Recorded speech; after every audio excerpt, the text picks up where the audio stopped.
तेजस्वी के जीवन में हार में हर दिन नहीं लगेगा मुख्यमंत्री और उप मुख्यमंत्री का। आज तेजस्वी जी मुंह दिखाने लायक नहीं है, घर से नहीं निकल रहे हैं, डिप्रेशन में हैं। अब देखते होंगे किसी से मिले नहीं हैं, और मिल भी रहे हैं तो उनका बॉडी लैंग्वेज देखिएगा कितना ढीला ढाला है, एकदम मायूस। लगता है कि अरे भाई कैसे बिहार के रिसोर्स को हम लूटने से बच गए। जिसको विक्षिप्त मुख्यमंत्री ये कहते थे आदरणीय तेजस्वी जी, बिहार के एलओपी, तो वैसे सर्वमान नेता को अपमान करते थे हमारे आदरणीय नीतीश कुमार जी को। इस वर्ड को बोल करके हम नहीं समझते हैं कि यदि दूसरा व्यक्ति तेजस्वी जी के साथ कोई होता तो हमारे आदरणीय नीतीश कुमार जी को चरण धो के पीता रे भाई कि उनके पिताजी इतने बड़े लीडर होकर के उसको डिप्टी सीएम नहीं बना पाए। और ये हमारे आदरणीय नीतीश कुमार जी अपोजिशन में इलेक्शन लड़ करके भी उसको डिप्टी सीएम बनने का सपना प्राप्त हुआ। मेरे साथ बातचीत करने के लिए बीजेपी के प्रवक्ता भूपेंद्र यादव जी हैं। जहाँ सुशासन की बात होती है, सर एनडीए की बात कि सरकार भी बना है, वहीं पर गोली से फायरिंग की जाती है डिप्टी सीएम के स्वागत में। नहीं, ऐसा कुछ नहीं है, उनके स्वागत में नहीं है। कुछ ऐसे लोग हैं इस धरती पर कि आपका स्वागत होगा तो कोई दूसरा आदमी जो है ना हाथ सेक लेगा। इस तरह की विपक्षियों का बहुत बड़ा साजिश है। विपक्षी अभी बहुत मजबूत स्थिति में है, आप लोग नहीं जानते। इसमें विपक्षी का एकदम पक्का कोई ना कोई होगा बैड एलिमेंट्स जो उनको बदनामी के लिए इस तरह का कार्य कर दिया होगा। यदि कार्य हुई है तो वैसे लोगों पर कार्रवाई होगी। ये तो सुशासन की सरकार है, ना तो ये किसी को बकसती है ना तो किसी को बचाती है, तो स्वाभाविक है एकदम कार्रवाई होगा। क्या सम्राट चौधरी एक्शन लेंगे डिप्टी सीएम विजय सिन्हा? अरे भाई, तो सम्राट जी के अंदर में हमारे बिहार का विराट चौधरी सम्राट किसी को बचाते नहीं हैं, लेकिन जो क्राइम करेंगे उनको मटियामेट भी करने का ताकत रखते हैं। यह प्रशासन, बिहार की प्रशासन, डबल इंजन की सरकार कभी भी बैड एलिमेंट्स को सोसाइटी में दहशत नहीं फैलाने देगा। यह एकदम हम लोग वचनबद्ध हैं। बिहार की 14 करोड़ सम्मानित जनता ने बहुत आशा भरी निगाहें से क्राइम को ख़त्म करके बिहार के उद्योग युक्त, बिहार को प्लान मुक्त और बिहार के नौजवानों को नौकरी, स्वास्थ्य, शिक्षा और बेटा और बेटियों को कैसे हम लोग विकासशील बिहार से विकसित बिहार की श्रेणी में खड़ा करें, यह चिंतन और मंथन हमारी डबल इंजन की सरकार आदरणीय नीतीश कुमार जी के नेतृत्व में और देश के प्रधानमंत्री आदरणीय नरेंद्र मोदी जी के सानिध्य में और बिहार के हमारे आदरणीय बिहार का विराट चौधरी सम्राट का कार्यकलापों से बिहार विकसित श्रेणी में खड़ा होने जा रहा है। इसमें कोई दो मत नहीं है। क्राइम सो नो समझौता, हम लोग जीरो टॉलरेंस की ओर बढ़ रहे हैं। बिहार को चूँकि विकसित बिहार ही बना करके हम लोग 2030 तक मिशन को पूरा करेंगे। विपक्ष का तो कहना है कि यही उनका सूरत सीरत है, साफ साफ दिखाई दे रहा है। देखिए, विपक्ष के पास कोई मुद्दा नहीं है। उनकी इतनी बड़ी करारी हार, बिहार की 14 करोड़ सम्मानित जनता ने उनको पार्टी को ही मटियामेट कर दिया। आज तेजस्वी जी मुंह दिखाने लायक नहीं है, घर से नहीं निकल रहे हैं, डिप्रेशन में हैं। अब देखते होंगे किसी भी मीडिया से मतलब किसी से मिले नहीं हैं, और मिल भी रहे हैं तो उनका बॉडी लैंग्वेज देखिएगा कितना ढीला ढाला है, एकदम मायूस। लगता है कि अरे भाई कैसे बिहार के रिसोर्स को हम लूटने से बच गए। बिहार की सम्मानित जनता को पता है कि इनको जब जब पिताजी को शासन मिला, सत्ता मिला, प्रदेश के रिसोर्स और देश के रिसोर्स को लूट करके लोग धन्ना सेठ बन गए। तो वैसे लोगों को बिहार की सम्मानित जनता हम नहीं समझते हैं कि दोबारा लाने का प्रयास करेगा। और मैं आपको चैनल के माध्यम से बता दूं कि तेजस्वी के जीवन में हार में हर दिन नहीं लगेगा मुख्यमंत्री और उप मुख्यमंत्री का।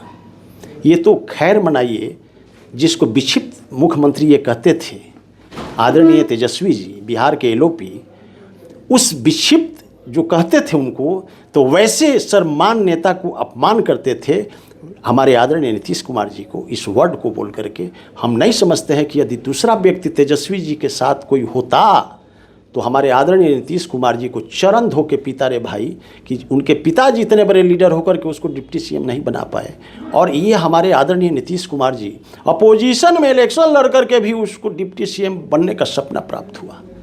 तो हम नहीं समझते हैं कि ऐसे लोग को एकदम उनको तो चरण धो के उसको पीना चाहिए। वो ड्रिल और जो है ना इस तरह की बात करने से 100 बार सोचता, जिसका कारण है कि बिहार की सम्मानित जनता एक हमारे सम्मान नेता आदरणीय नीतीश कुमार जी को अपमान का बदला वोट के चोट से लेकर के राजद को मटियामेट कर दिया है। भाई डिप्टी सीएम बोले थे कि सरकार बनी तो राजद के गुंडे पे, यादवों पर बुलडोजर चलाया जाएगा। क्या वही बुलडोजर चलाया जा रहा है? नहीं, ऐसा कोई नहीं। अब देखे होंगे एक भी यादव मरा है क्या? ये सब एक क्रिएट किया जा रहा है। परसेप्शन क्रिएट किया जाता है। कोई भी आप देखे होंगे, उधर तो मारे गए हैं, बेगूसराय में भी मारे गए, वो तो यादव नहीं है। उधर दिल्ली के अंदर में मारे गए, वो तो यादव नहीं है। तो ये गलत परसेप्शन बनाने का बहुत बड़ा चाल रावरी परिवार कर रहा है रे भाई। ये लोग चाह रहा है कि किसी प्रकार जदुवंश के गरम करो रे भाई। अब तो सब वोट खसक गलो, अब तो चला गया। आदरणीय नरेंद्र मोदी जी देश के प्रधानमंत्री जब से 2014 के बाद आए हैं, अब वो क्या किए कि सबके साथ सबके विकास, न्याय के साथ विकास। अब जदुवंश सोचा कि अरे भाई लालू जी तो हम लोग के मटिया मेट कर दलो, एक काम करो, छोड़ो लालू प्रसाद को, नैया डूब गया, फुटही नाव लेके चल रहे हैं। और Lalu Prasad ji not Yadav, that is so called Yadav, वो जदुवंश से आते भी नहीं है, लेकिन जदुवंश का हिस्सा खा रहे थे। तो अब जदुवंश सोचा कि नहीं नहीं नहीं, मेरा बच्चा का कल्याण नहीं होगा। जैसे हम लोग के उम्र के आदमी, पता है हमारा सर्टिफिकेट बक्सा में धल धल दीमक चाट गया।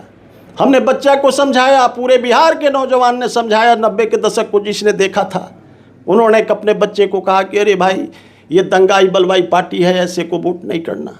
उसी का नतीजा है कि बिहार का पूरे जदुवंश, माइनॉरिटी, पिछड़ा, अति पिछड़ा, सभी जाति और सभी धर्म के लोग जो है ना, इतनी बड़े मैंडेट आज तक बिहार को नहीं मिला, जिसका नतीजा है कि आज लालू प्रसाद का पूरे परिवार मायूसी के दौर से गुजर रहे हैं और रणाप शनाप बोल रहे हैं।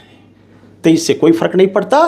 बिहार की सम्मानित जनता इनको कभी भी राजनीति में अब इतनी बड़ी पोस्ट नहीं देने जा रही है, क्योंकि बिहार की सम्मानित जनता का ये मान सम्मान से लेकर के रिसोर्स तक को लूटने का काम किया ये परिवार, अपने मालामाल हो गया। 10,000 रुपया भी दिए हैं महिलाओं के, उस ऊपर से 5 केजी अनाज भी दे रहे हैं। तो क्या बुलडोजर चला रहे हैं, तो क्या उसकी वसूली किया जा रहा है? ऐसा सवाल भी उठ रहा है।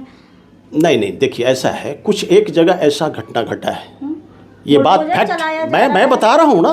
वो हाई कोर्ट के निर्देश से, वो चूँकि पब्लिक ये प्रॉपर्टी थी और हाई कोर्ट ने वहाँ आदेश किया कि भाई इसको खाली कराना है, तो ठीक है, ड्यूटी है हम लोग का।